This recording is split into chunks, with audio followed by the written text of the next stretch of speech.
the fight, keeping you on track. Charity and healing, one step at a time. Big Grizz is here for you. Hear that mountain climb? It's the Big Grizz Show. Where the strong find grace, lifting up the ones who fought the hardest race.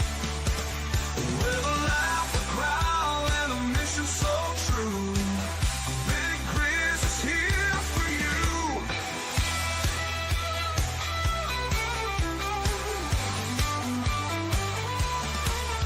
Through the battlefields of life, he's got your back.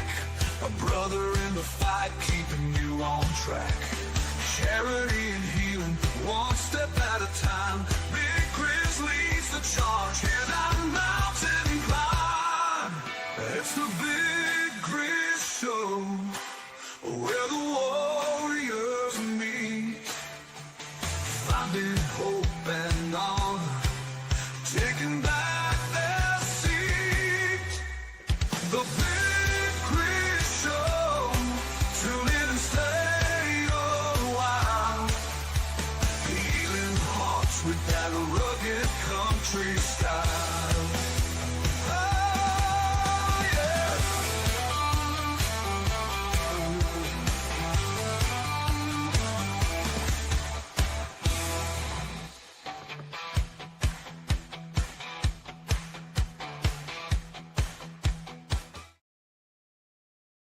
Hey, welcome everybody to the Big Grizz Show. It's Red Friday. Remember, everybody deployed. It's cold in my house, but I got my red shirt on. I do every Friday. Hey, we're here with my co-host Josh Pruitt. How's your day been? How's your week been? I know you got some big news that you've been going through. Well, I mean, yeah, I've been busy for sure. I just came out of a studio an hour ago, so I'm out here in Georgia right now. I'm speaking at a event tomorrow morning for the GOP up here in northern Georgia in Dalton, in front of probably about 150 people. So yeah, I got a lot of stuff going on. That's awesome. There's one big thing I wanted you to talk about. That's what is it, on Amazon or something like that? That thing? Oh, that book thing. Yeah. Yeah. So yeah, my book's out. It's called Trumped Up. It's it's the story of my experience in J6 and prison. It lays it all out. It goes into my history. It's a almost 300-page book. So check it out. Yeah, no, I can't wait to get it. I want a signed copy. I've been telling you that. I need to get a signed copy. You'll get the signed copy. Don't worry. So today we have a special guest on. Her husband has been falsely imprisoned, again, in my opinion, from the story I've read. We're going to bring her up to explain her story and her husband's story and what they've gone through. And it goes a lot deeper than I was anticipating. Josh, wait till you hear this. It's going to be something else. All right, it awesome. really is. So let's bring up Erin, and I don't want to say her last name wrong, so I'll let her introduce herself. Hey, Erin, how are you? I'm good, Jordan. How are you doing today? Hey, it's been a good week. It's been a hard week. It's really rough week, actually. So our family's getting through it, but other than that, I mean, we're going day to day and we're just pushing through. Yeah, I'll be praying for you. Hey, Josh. Hey, Erin. So my last name is Harrell, kind of like Daryl. Yeah, that's what I would have guessed by reading it. I tried to make it fancy when I met my husband. I was like, "It's Harrell, right?" And he's like, "No, we're from Kentucky. It's Harrell." So.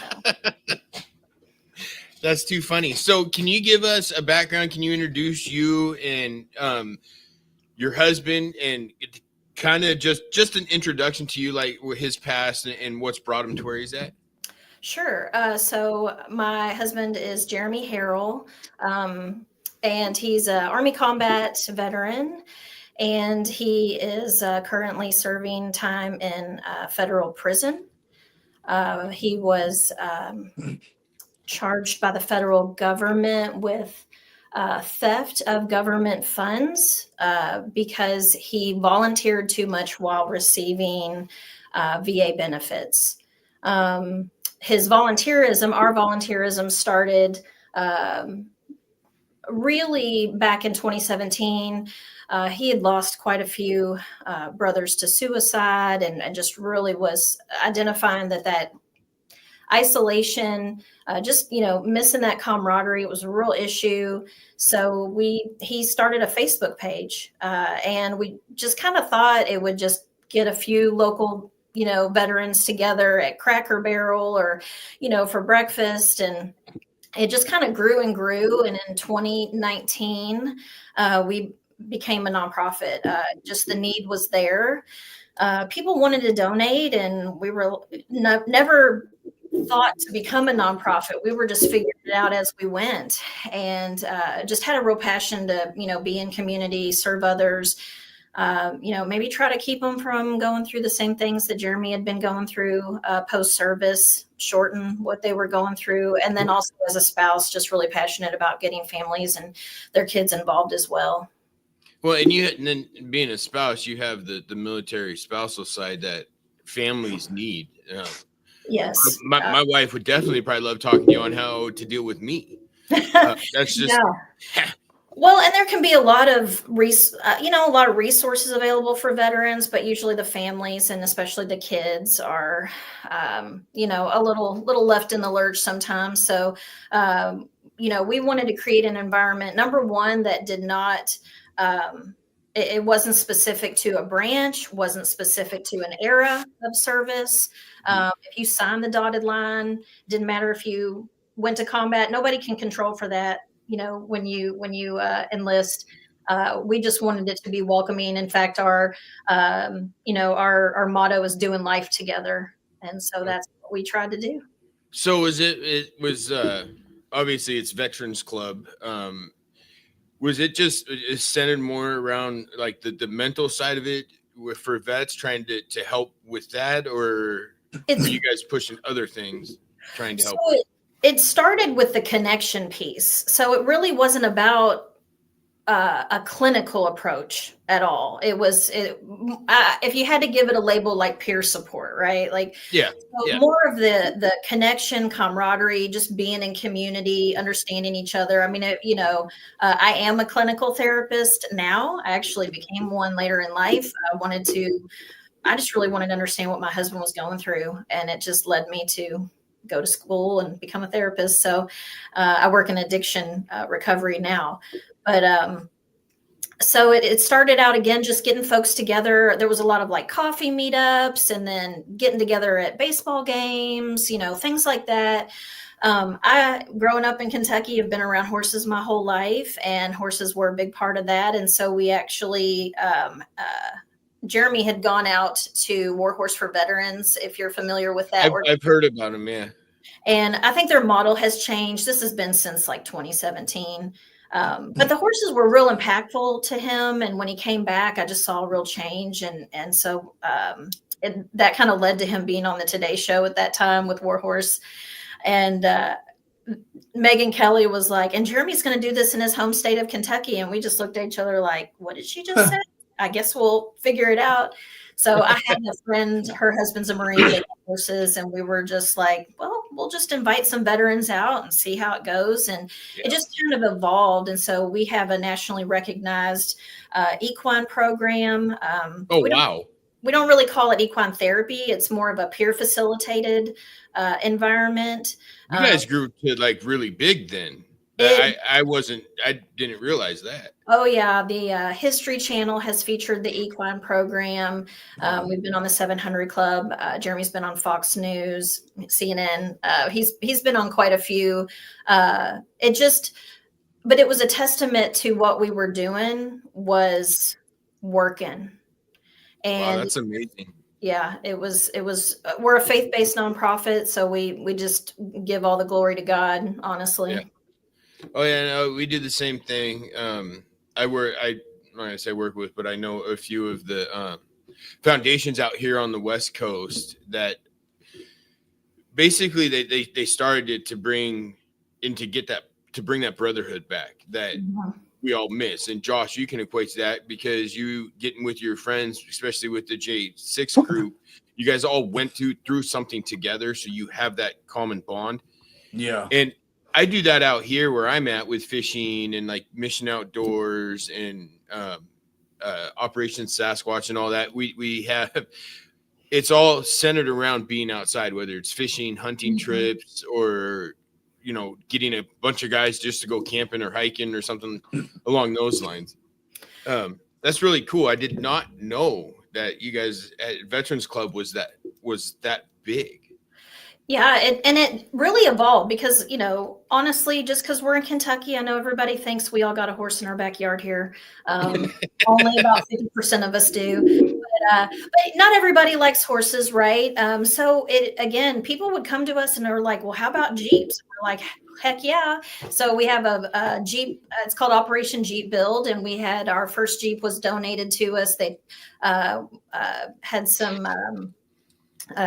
they tore it down, rebuilt it. So it turned into not only the camaraderie aspect, but also the vocational aspect. So the guys that were working on that and women that were working on that learned how to weld, you know, just rebuild the Jeep altogether. And then it's pretty cool. It's desert sand and has a bunch of stickers on it. And we take it to parades and things. So we have a Jeep program.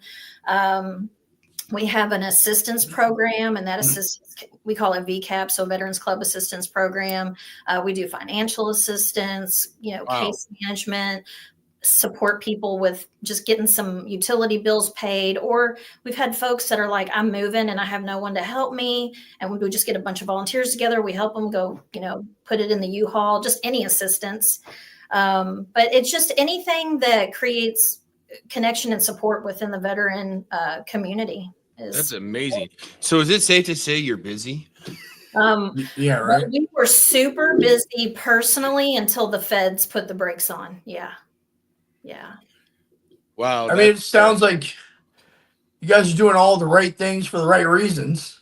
Now, I will say Veterans Club is still operating. We do have a paid director of operations. So it's still functioning. But as far as Jeremy and I, yeah, they pretty much. So this is my wife. Oh, hey, Naomi. That's very true in that statement. Well, as I get into it, he's a real Joseph story, unfortunately. Yeah. That's something else. And now, I mean, I know we're going to get into the crap, in my opinion. So how long was he in the military? So he was in about 10 years. He was in the initial invasion in Iraq. And who is he with? You know, I'm going to let him share all those things. I am not the greatest at, and we were not married. No, I don't think so. We were not married when he deployed. So I would hate to like misspeak. I was in the invasion with Fourth ID. And am terrible at all that, but I know you'll welcome him on when he gets out of prison. And hands down, we'll have a lot to talk about because we were both in country at the same time. Yeah, he can share that. But yeah, he was in you know, initial invasion, didn't even have like the, you know, desert uniform yet or anything like. No, we were in BDUs. Nope. But when he came home, I can kind of start from there. He initially was rated 50% for PTSD in 2010. And as anybody that's worked on their disability knows, it's a process, right? Oh yeah. And so 50% in 2010, 70% in 2011. What does that exactly mean? So 50%, 70%, how does that work? So with VA, they evaluate you. And okay. I originally, my PTSD when I got out was at 30%. And then I got reevaluated and they look at you again and they do the mental thing. Because no matter what, with time, it could get worse or it could get better. So they're reevaluating you. Mine got worse and I went up to 70%. Is the typical does it normally get worse? Or depends on the injury, I guess, or the person. I mean, okay. Well, and the rater and the rater, yeah. Yeah. Sorry, I'm green with all this, so I had to ask. Yeah. So, so in 2000, and this was all for PTSD. So he had not been rated for any other issues that he had. This was just strictly for PTSD. And then in 2016 is when he became, and Jordan, we were talking about this. So a lot of you guys will be familiar with IU, which is individual unemployability, and then P&T, permanent and total. Well, Jeremy is both. He didn't apply for that. That's weird. They gave him that. He is IU and P&T. So that's very weird. Hey, we had somebody from Australia watching. Sweet. Hey, Australia. Good morning. So the IU, the individual unemployability, is pretty confusing for folks. What it means is that your disability has been so problematic that you're not able to maintain employment. Okay. And so Jeremy kept losing jobs because of his issues, PTSD. He does also have a traumatic brain injury. And so he actually was working for a Marine in kind of an industrial environment. And the Marine brought him in, his boss brought him in and said, I'm recognizing some things in you, and I'm going to fire you today. And you need to go to the VA today. Wow. And thanks, Lisa. And so, of course, Jeremy was devastated, kids, family, all of these things, but that did start the path of him going to the VA and then finally getting rated. And then they gave him the IU and P&T. Well, under IU, the only things that you need to report to the VA if you have an IU rating is if you have a change in condition or you gain employment. Now, IU will allow you to have some earnings, kind of like Social Security. That's like $10,000 a year or something like that. Well, we were told it was the poverty level, which for a family in Kentucky, and this was stated at trial, for a family in Kentucky, they said, and when I say they, the VA OIG, Remington Schilling is his name. He's out of the Nashville office. He was Obama's Secret Service and then went to VA OIG, and also an Army veteran. So when I say a Joseph story, yeah. So anyway, Remington said that had Jeremy paid himself up to the poverty threshold in Kentucky for a family, which is $35,000, we wouldn't have been at trial. And I was like, how does that make sense? He volunteered his time and didn't take a dime from the nonprofit and then gets indicted for theft. But if he had paid himself, it would have been okay. Yeah, there were so many issues in his trial and just in the discovery, just what the investigator said, it just blew our mind. That's extremely doesn't make any sense at all. And they gave him how much time? So he's doing 6 months in prison, 6 months home confinement, and a year of supervised release.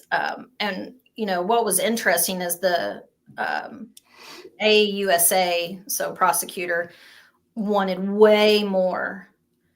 But the judge in this case, so Jeremy took his to trial. He didn't want to plea. He was confident that he didn't do anything wrong. And, Josh, I was listening to your story, and, they hang so much time over your head. They scare you to death. They have unlimited resources. They wear you down. You just become so exhausted. And, but Jeremy did decide to take his to trial. And because there was some other things going on, and to be honest, we felt pretty confident about the trial, but we'd never been to a federal trial. So again, Josh, like you said, it is not a jury of your peers; it is a jury of their peers. Yep. And the jury was pretty stacked against him. There were a lot of the majority of them were either local, state, or federal employees that were on the jury, and then even one local to our town. Worked for planning and zoning and knew one of the witnesses, and he was still on on the jury. Really? Yes. Isn't that a conflict of interest? Shouldn't that even have been brought up? They do it all the time. They really do. Yeah. Well, now I know we've had Josh. I think I got a hold of him that he wasn't even out. He hadn't even been pardoned probably 6 hours when somebody had told me to reach out to him. And so that Friday I had him on my show, and every Friday since then we've had somebody that has gone through this. And the common thing that every single one of you has said is that they force you to take a plea deal with scare tactics and threats. Oh, yeah. Yeah. I don't.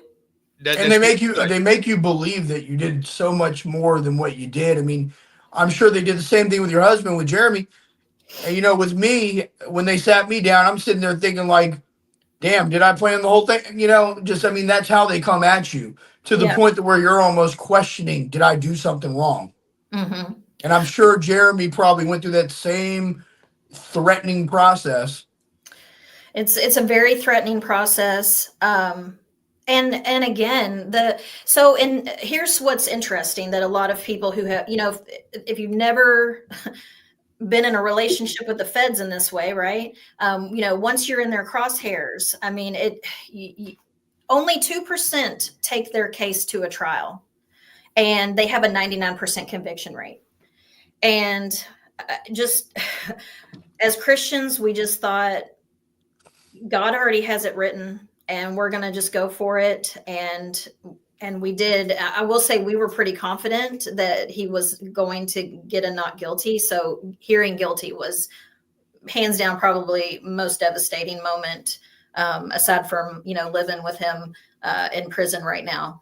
But yeah, it was just, I was going to say, so in 1976, the Supreme Court ruled that you can't hold prosecutors accountable for any kind of prosecutorial misconduct, which allows them free reign to do whatever they want. So in Jeremy's trial, the prosecutor, he told all kinds of lies. The VAOIG, he told all kinds of lies. He made up a car chase. He said that he was in a car chase with my husband through Louisville, Kentucky, and had to call it off for the safety of the community. And this was serious. This was when he was following him after Jeremy had a CMP. So to kind of rewind a little bit, Jeremy never knew he was being investigated. Investigator never once talked to him, didn't ask him any questions.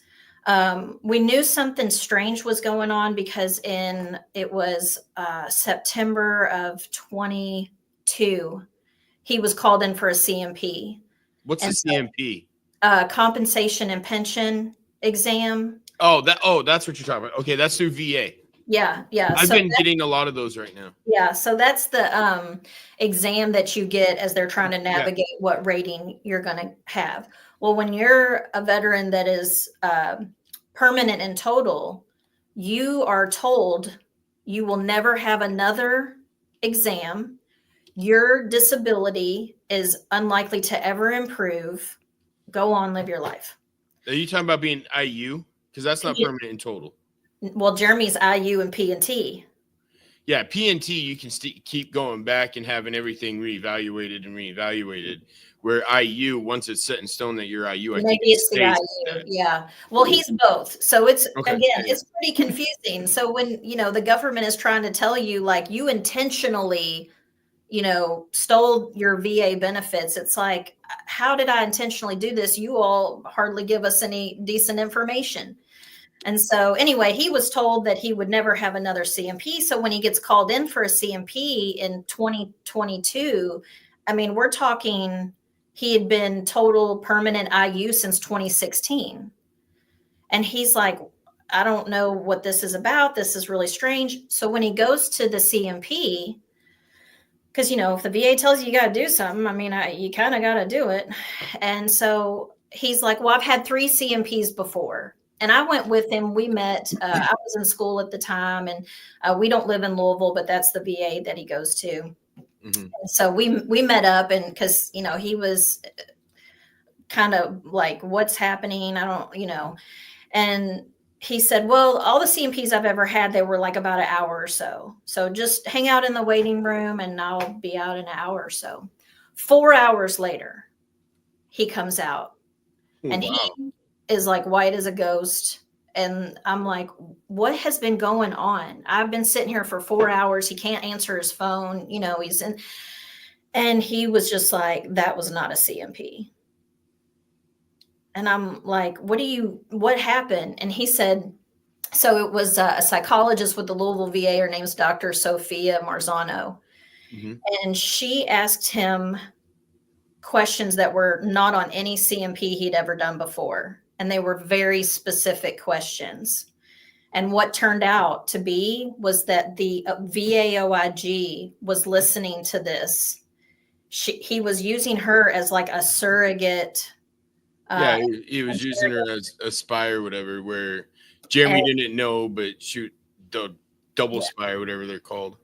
Yeah. And so, and the VA OIG told Jeremy, you know, later when he served him the indictment, because that was the first time Jeremy had ever known to see him, was when the OIG gave him a piece of paper that says the United States of America versus Jeremy Wayne Harrell, which just utterly gutted him. You know, everything that he's given to this country, right? Yeah. You're like, I'd be devastated. So anyway, it was interesting though, because on the stand, Dr. Marzano testified that she had been intimidated and influenced by the VA OIG. So she gave him a psychological exam, right? A CMP with bias, with intimidation, knowing that the investigator is listening. And shouldn't that all have been thrown out? I tell you what. I mean, especially if somebody is doing something because they're being threatened. I mean, right. So to me, that says she was threatened with her job. You know, as a clinical therapist now, I mean, I know that it is so unethical. If you identify that you have like a bias or a fear, I mean, you defer to a colleague and you say, I can't do this. This isn't going to be I mean, it wasn't supposed to be therapeutic, but it's not going to be accurate because there's too much bias and compromised of ethics going on here. So the way this is going, and I'm gonna play a quick song after this because I kind of want to build the anticipation. It's gone. Your husband has gone and had a CMP, and then to find out that it was a forced CMP, psychological eval, by President Obama's Secret Service person. Flunky. And he's running for office. So you guys, take a minute and think on that. We're going to play this song and let's just see how much. This is all I know so far. I don't know anything past this. But I'm really curious to see where this is going. So you guys, we'll be back in a couple minutes after the song by Scotty Frazier. He's a good friend of mine. He flew up here. We did a Christmas concert for homeless vets up here this Christmas. He's got a wonderful voice. To me, sounds like David Bowie. So you guys have some fun listening to him and look him up on YouTube and all that at scottyfrazier.com.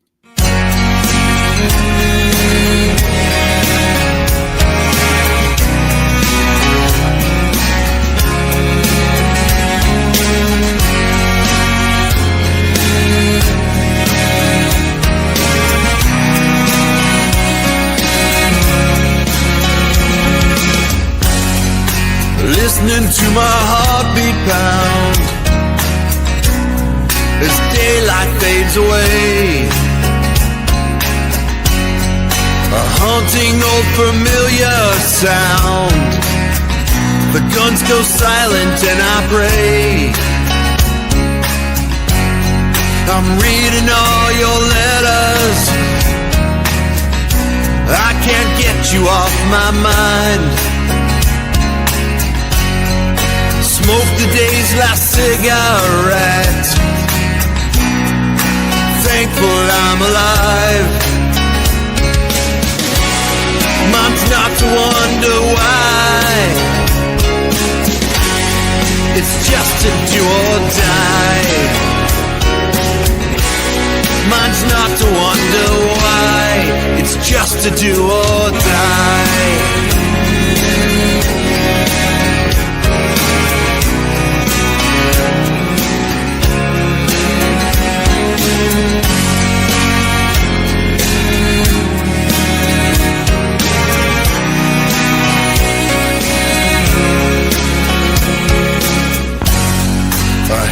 headed for my pillow.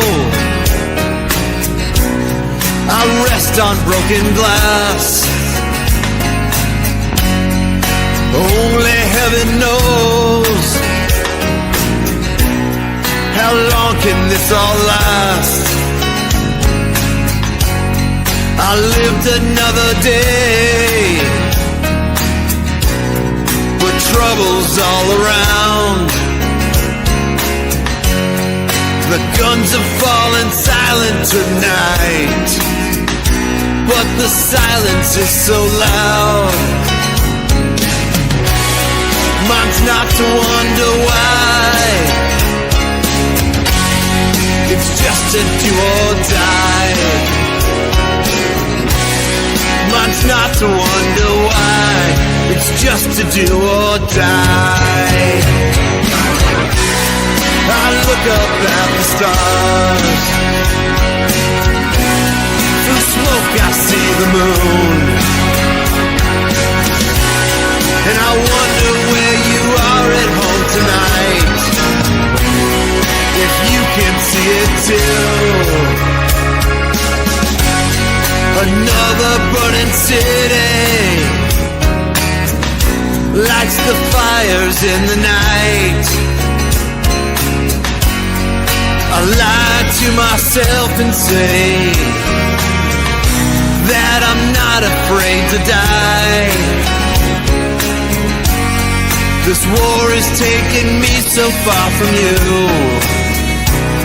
and if we meet again, I'll hold you close and never let you go.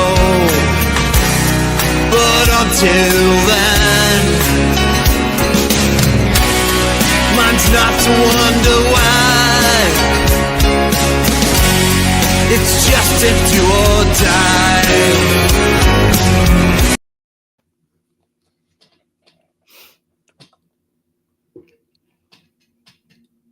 All right, everybody. Hey, welcome back. That's a good friend of mine, Scotty Frazier. In that last little thing that I played, my son, it's his first year of football, and that's their football fundraiser that they're doing. It's some sort of popcorn, or they're just doing donation fundraisers.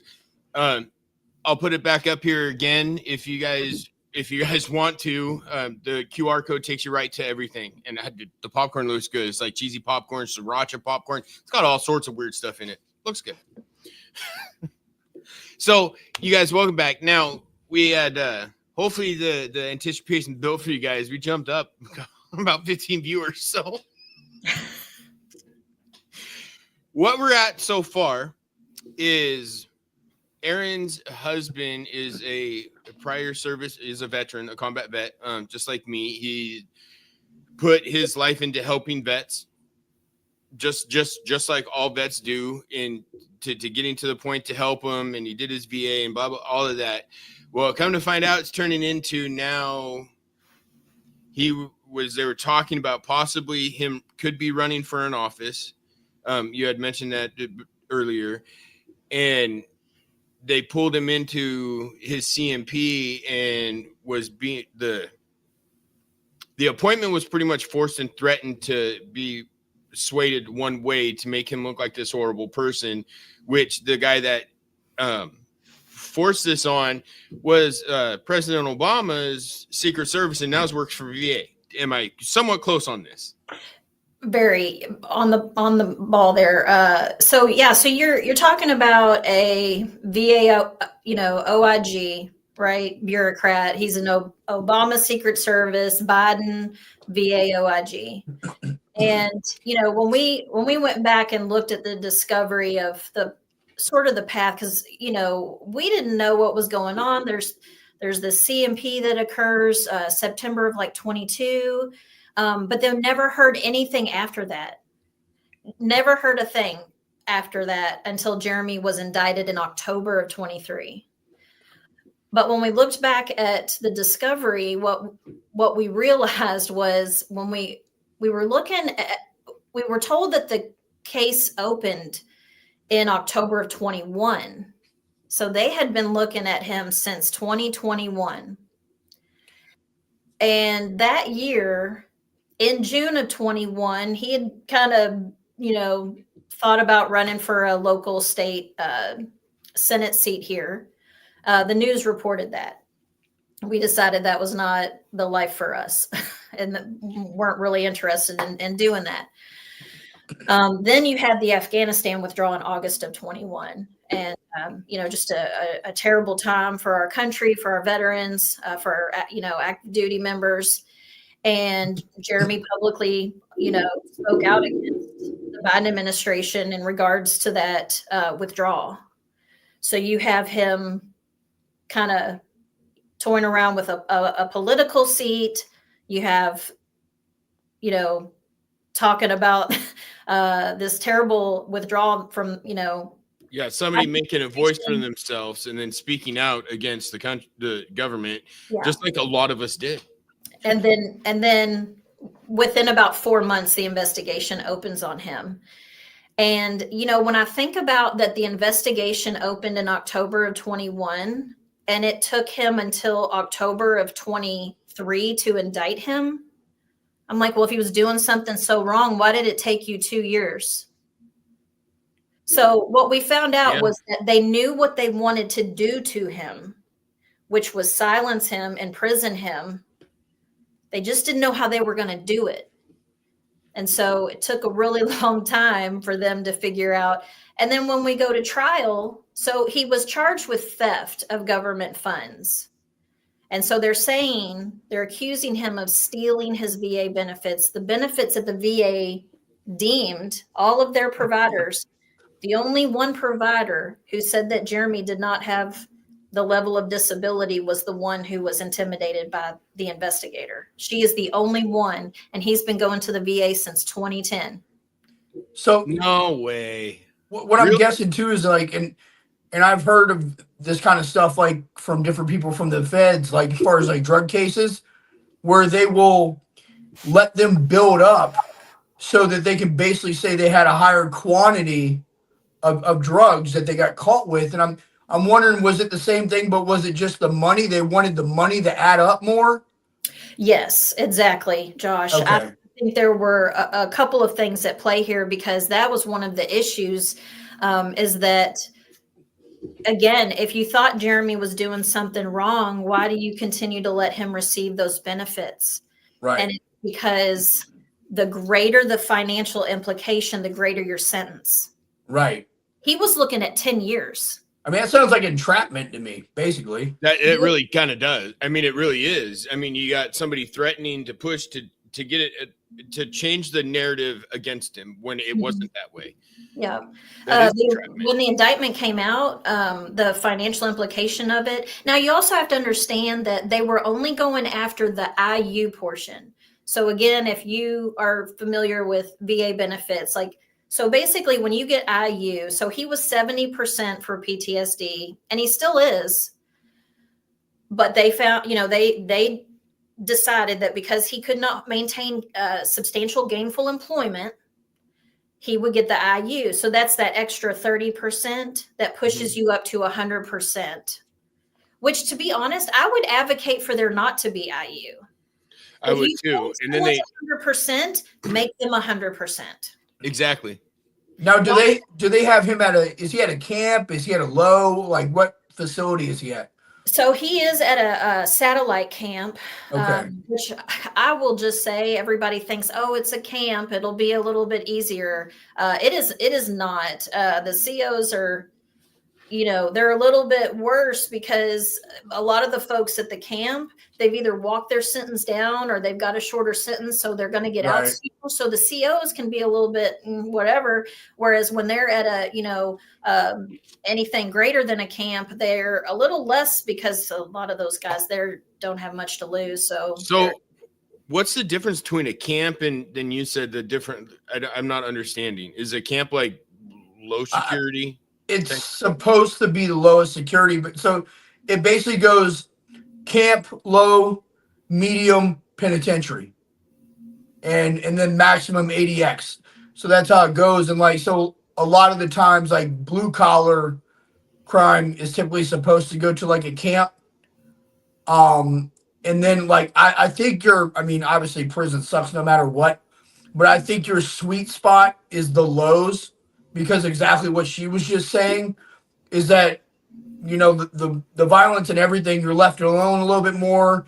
You know, you still have a lot of privileges and stuff. But when you drop down that low, first of all, you can just walk off the grounds because there's no fence. So they're going to pay way more attention to you for that as well. And then, you know, you jump up to a medium, it just gets more violent. So I mean, that's where the difference really is. Yeah, and the medical care is non-existent. Right. You know, Jeremy has a lot of pharmaceuticals that he's prescribed for all of these things, and they have denied all of those. There's very little food. The boxes, he saw the boxes in Chow, and it says not for human consumption. Oh yeah. Animals. I worked in the kitchen, so I know. And another thing a lot of people don't know is, so normally a camp is right beside like a medium typically, or a low. So say that Jeremy was to get punched in the face and get in a fight. Well, there's no hole at the camp. So he would actually have to go over and sit in the hole at the medium. Mm-hmm. Yeah. So, you know, he, you know, slept on a cot in the desert and ate crappy food. I mean, he's doing it. I mean, you know, he's not 20 anymore, but but you know, I mean, he's doing it. It's just an injustice. He shouldn't be there.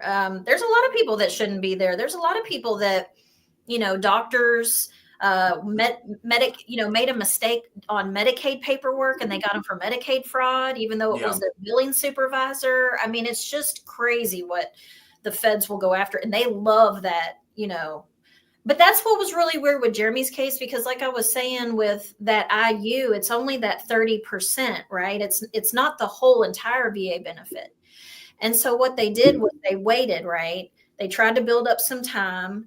But then what they decided to do was they went back to when we became a nonprofit. And they said that the day we filed articles of incorporation to become a nonprofit, which anybody can do with about 20 minutes and a laptop, or an attorney friend who might file the paperwork for you.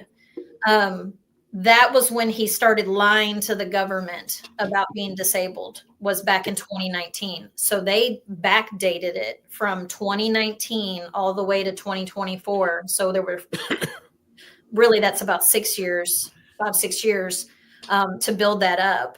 And so he initially was looking at 10 years. How is he even convicted? One person out of his whole Raider team said this wasn't the case, and it came out that she was threatening and saying that. How was he even convicted of anything? So again, that was what was really shocking. But here's what the feds did. Here's what James Chapman, the AUSA, did, was he ran the trial just saying, you know, Jeremy's a liar. He's a liar. He's guilty. He's a liar. He's a liar. Well, Jeremy was never charged with false statements. Never. And believe me, the feds didn't do him a favor not charging him with that, right? Because they sure would have, which means, you know, he didn't lie to the government. So, I mean, you know, we really thought, I mean, to be convicted at trial, you have to be found beyond a reasonable doubt.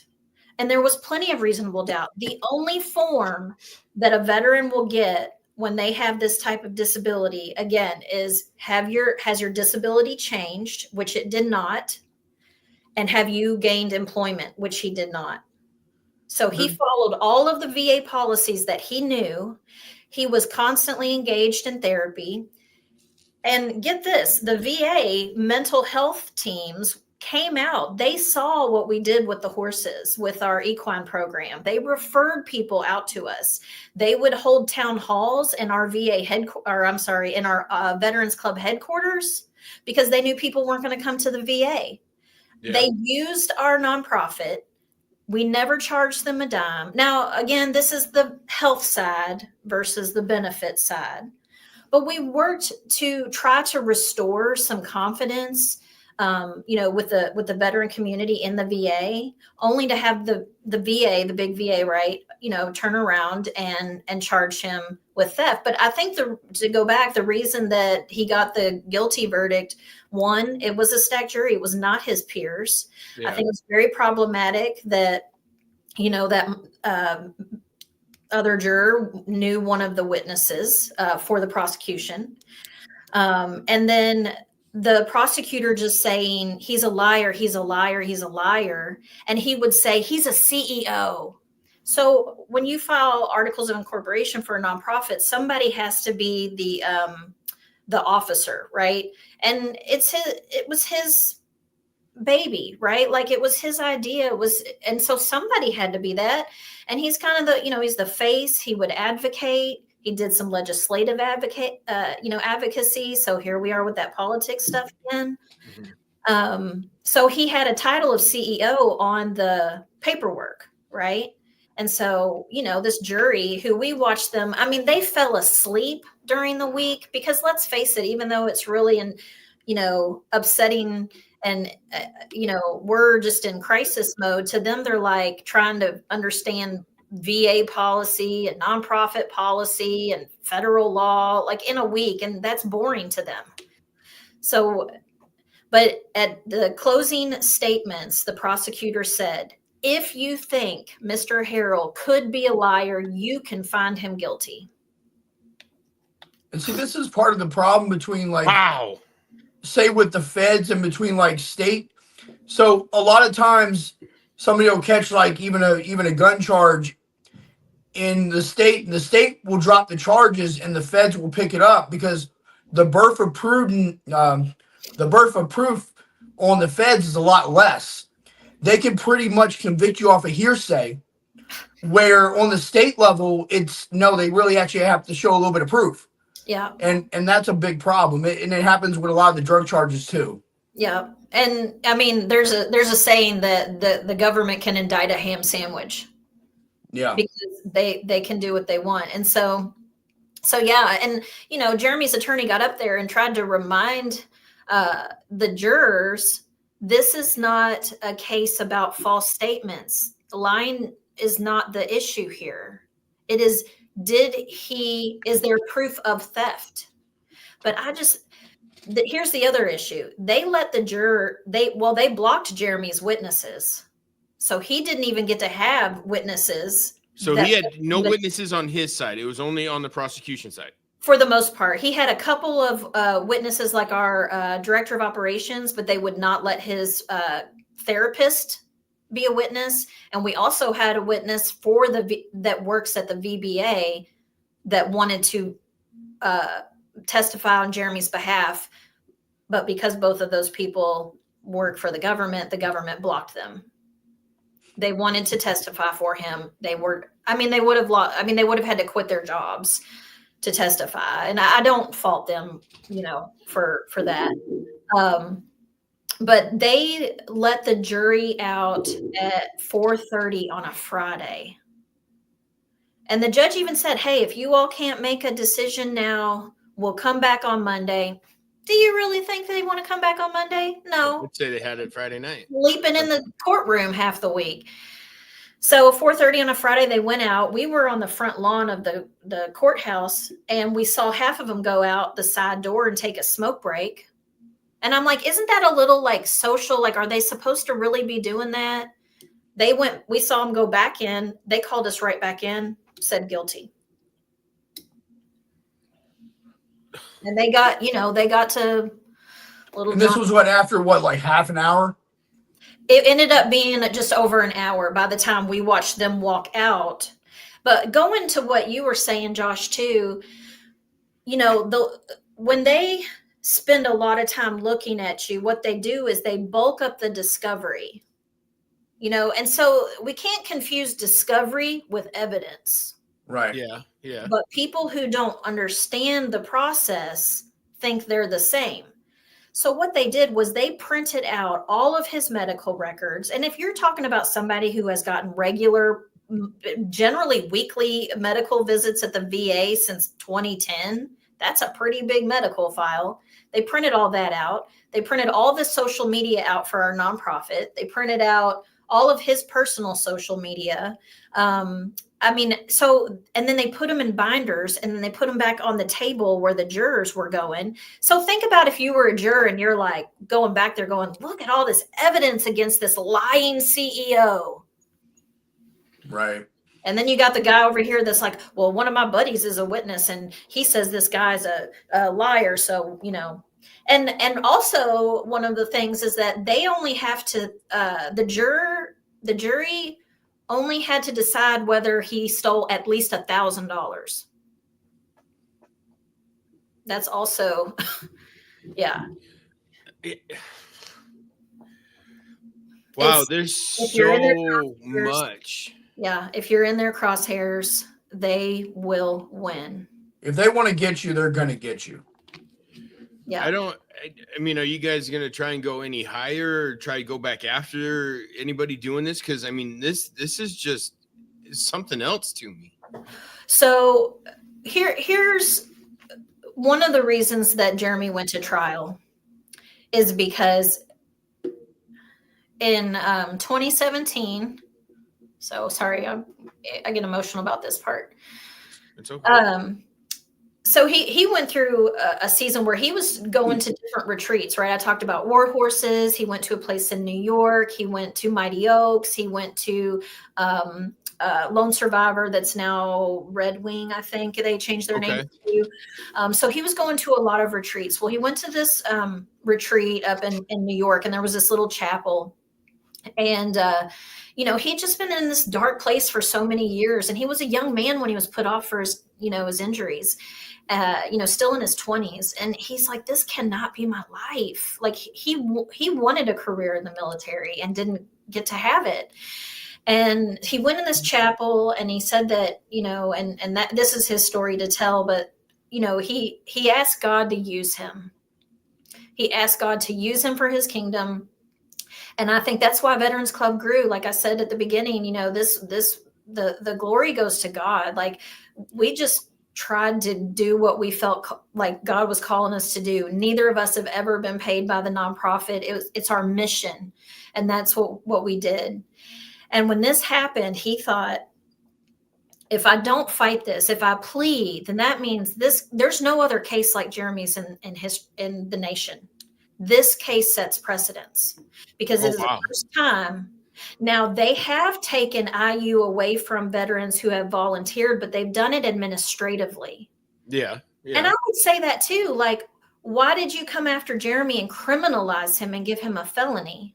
Why didn't you just say, you know what, Jeremy, we think you're a little bit better. We're going to do away. What they do is they propose. This is what the VBA supervisor that wanted to testify for him was going to let them know. The process is they propose to decrease your benefits. You can appeal it. There's a process there.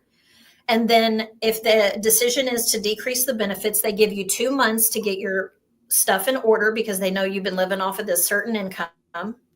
And then they just decrease it and that's it. They don't criminalize you. Why wouldn't they do that? That is such a. I wish I could understand that side. Why was there such a vendetta against Jeremy that they just skipped all the processes that they would do for anybody else? I just keep coming back to the political motivation. It's definitely that. And so when Jeremy decided to go to trial, he said, if I plead, this will stand. I will, at the time, we weren't even thinking like, oh, maybe we would eventually get a pardon or anything. you're just Josh knows you're just like in the middle of it. You're just trying to survive. But he thought this could impact so many other veterans. And in 2017, he asked God to use him. He wanted to do something for his brothers and sisters. And he just had to fight. He just had to fight because he knew that the government would use this against others now. And they still can, because right now the case is what it is. But to your point, we are appealing. We're appealing it, but we are also simultaneously working on a petition for pardon. So if there's anybody out there that would be, wanting to advocate for this, to send letters to your senators, send letters to the DOJ. There's a contact for the DOJ for the pardon attorney. I just think that if we can get this in front of the right eyes and they can see what happened in this previous administration, he's so pardonable, you know. I mean, being pardoned, you know, to my understanding, Josh, you know, it's because the felony is going to create barriers in you going on and doing the good things that they feel confident you're going to go forward and do. Yeah, it definitely will. So, I mean, and if anything, he definitely like. I feel like he probably has a very good chance of getting the pardon if he gets in front of the right person. So, because I think anybody that really looks at this from a higher level is going to know why and what happened with this. Well, I'm just a dumb grunt, and I can pick out the flaws in just what you're saying, Erin, just from how you've explained stuff. To me, no matter what, as soon as it came out that the prosecuting attorney had a friend that was a juror, case should have been thrown out. Yeah. I mean, any state entity that would happen. I mean, you can't even be on a jury duty if you're biased in any sort of way. Yeah, it was and that whole jury selection is a whole thing. There was not one person of color on the jury. They got rid of every person of color. It was mostly white males, and again, mostly local, state, or even federal employees. I think there was a 19-year-old that worked at Walmart. What does he know about combat veterans or anything? No offense. Right. Nothing. You know? And so it just, you know, again, Josh said it, it's not a jury of your peers. It's, you know, and also when you think about like jurors coming in, they're looking at and they're like, well, he's here for a reason. Because a lot of people still, shockingly, still can't believe that the feds might go after somebody that is not a guilty person. Yeah. It is hard for me to contemplate that the feds are going to go after a combat vet for helping other vets. That don't make sense to me at all. So what they did was they tried to equate his volunteerism to work. And when his attorney asked Schilling on the stand, the investigator, you know, well, the Department of Labor defines work as, you know, activity that you're paid for, in short. And that's a government body, right? The Department of Labor. And so his, you know, my husband's attorney was like, if you use that definition, he has not violated any policy. There's no VA policy against volunteerism, and he didn't get paid. And the investigator says, well, I don't use the definition that the Department of Labor uses. And my husband's attorney said, well, what definition do you use? And he said, whichever one I want. Wow. You're talking about in power. In court? If the transcript will reveal this. I don't have access, I think, to the transcript that comes out in April is when I would be able to get it.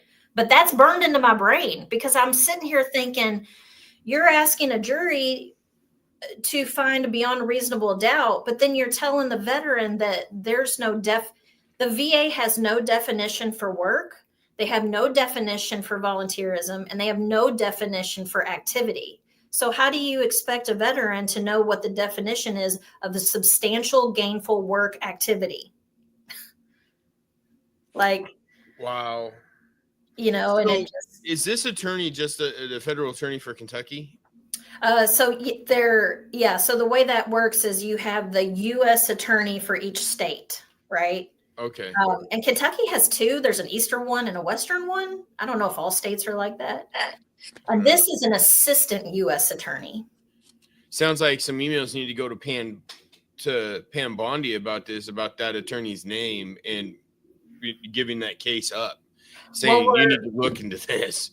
I have been sending lots of messages. One thing I'm a little hopeful for, though, is with the new administration, Kentucky is getting a new U.S. attorney. So this prosecutor is going to have a new boss. Well, that's good. It sounds like that. I don't know. Have you talked? Well, obviously, you guys don't have a new AG form yet, do you? I don't think so. Yeah. So you got to wait for that, and then start sending emails and letters, and I mean anybody in Kentucky that is listening to this or knows of this, all need to do the same thing to raise attention to even have it looked at. I mean, even if he ends up having to do his 6 months or like Josh had to do, 3 years, at least that can go away. Even though he did the time, at least it's not going to follow his name. Yeah, if there's anybody in Kentucky, I would say reaching out to Rand Paul. That's our senator. Mitch McConnell's the other senator, but he's getting ready to leave that seat. But both senators, but especially Rand Paul, letters to President Trump, letters to Vice President J.D. Vance. I do think, he, as a veteran, he would really be interested, and an attorney be interested in this. But yeah, I've been sending letters to senators, representatives. You have representatives like Mast and several of those guys that are, very much into veteran issues, and just any way we can get this known. Because I do think that when it gets in front of the right eyes, there's going to be a lot of questions raised. I think there's going to be a lot of questions, and it sounds like there may be some people in some positions that might be going bye-bye if it gets in the right hands. Because the government spent way more money than they're going to get back. I mean, when you're talking about the 30% of his IU now, another issue is that they're double dipping. So we have a restitution. He has a restitution, but the VA is already taking everything to pay themselves back. But then they want restitution. It's very complicated. It's still kind of ongoing in that way. But so you just said VA wants you or taken back or want you to or they're taking back his payments. Why is VA doing that? Did they cut his VA off because of this? So they did settle on taking the IU away. He's still 70%. So that's the other thing. They're like, they never argued that he still didn't have 70% PTSD. But the VA, so there's like two cases. He has the VA case, then he has the federal case. Well, the VA and that body, because there's VA judges and things like that whole process. Well, they're like, oh, well, he lost his case. So, he owes the VA all this money back to 2019. So they have their own debt management system, and they're taking all of his. So anybody that has ended up with a debt, that can happen in a lot of different ways for veterans, unfortunately. But if you have a debt, the VA will just take it out of your benefits. And so they're just taking they're just paying themselves back with his benefit until they get the dollar amount that they want. This is just, I'm really glad that I was introduced to you to get this, to hear more about it, because I would have never known any of this. Nobody's going to know about it, because to me, it's not like a high value, any sort of case. I mean, I'd never even heard of anything about this. But I'm in Washington State, so I'm on the other side of the country. That could be why. Yeah, there was lots of news here in Kentucky. And of course, again, just to go back to Josh, the way that the news spins things, they were saying that Jeremy stole unemployment benefits. And I'm like, he never received unemployment benefit. The news, they have the soundbite, they interview you for a whole lot, a lot of time, and then 30 seconds. And so, we had traditionally had a really, really good relationship with our local and state news channels because of the efforts of Veterans Club and all the different events and things that we were doing around the state. And that didn't help. I mean, as soon as they got that clickbait and, they love to see a good man fall, don't they? They do. They do. I mean, look at the administration now. They've tried with Trump. They're trying to make Vance look like this horrible person. Same with Hegseth. They're trying to make it. You got two guys that are vets, and just because they're speaking what all of us think doesn't mean they're bad people. Well, I hope Pete gets my letter. I sent him a letter this week, as well as JD and President Trump. So we'll see. But I'm going to still keep advocating. I believe in my husband's innocence of this, and that this is truly an injustice. And again, we continue to fight, because if we can turn this case around, we can also continue to protect and advocate the veterans of this country. And that's all that we've ever wanted to do, was just be in community and support, other veterans and their families. Well, Erin, thank you so much for getting on here and letting the story out. I know you were on Battle Rhythm, right? Mm-hmm. I know you've got it out there. I'm going to try and get you. I'm talking to Dan. I'm going to get you on that show, because he's definitely got the biggest viewers right now, and that's just more to get that out. I appreciate it. I want to give you a couple minutes. I know you said at the end you wanted to talk about a couple of things on how to get in contact. Can you just take a couple minutes and explain who they are and how to get a hold of them? Sure. So I think right now you can just get on the DOJ website. There's a contact us. There's a drop down box. I mean, you can send a message to Pam Bondi. So they've got it for, AG, assistant AG, but there is also the pardon attorney. So you can get on there. I would greatly appreciate you letting your local senators or your state senators know about this. Whereas they do, focus on their state, but they're for the country. And so if you've got senators that are,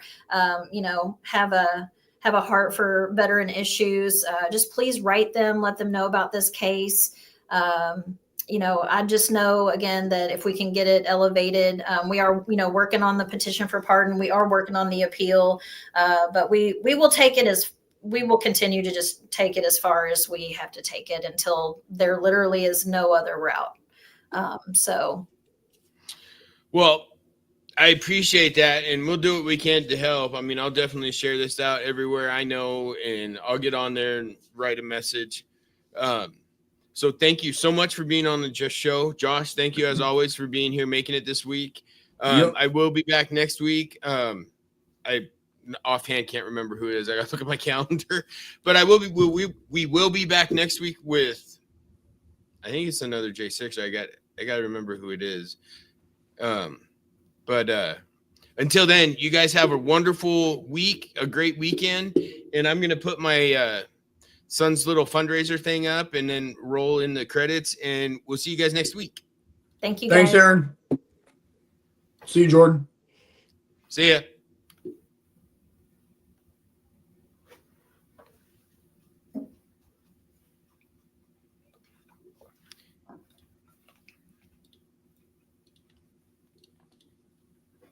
Jordan, you took it off too fast. Did I? Oh, I'll put it back up. I'm trying to figure out why it won't let me play my outro song.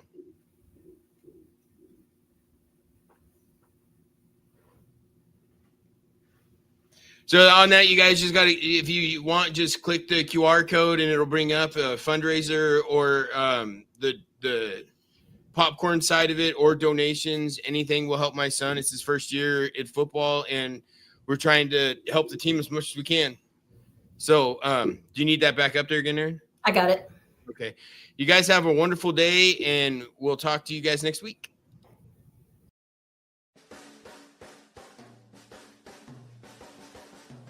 Hey, thank you everybody for tuning into the Big Grizz Show. We will be live on air with Voice of the People USA radio.com every Friday at 4 p.m. Eastern Standard Time. Times could change depending on guests, but I want to take a minute to personally thank every single one of you that have listened to my show. You guys are an amazing group of people, and you have helped me get to where I am now. I thank you from the bottom of my heart, and I thank God above all for the opportunity he has put in my lap, and I'm going to run with it, and I'm so happy to see you guys running with it with me. You guys are amazing, and God bless you all, and have a wonderful week, and we will see you next week. Have an amazing week, everybody.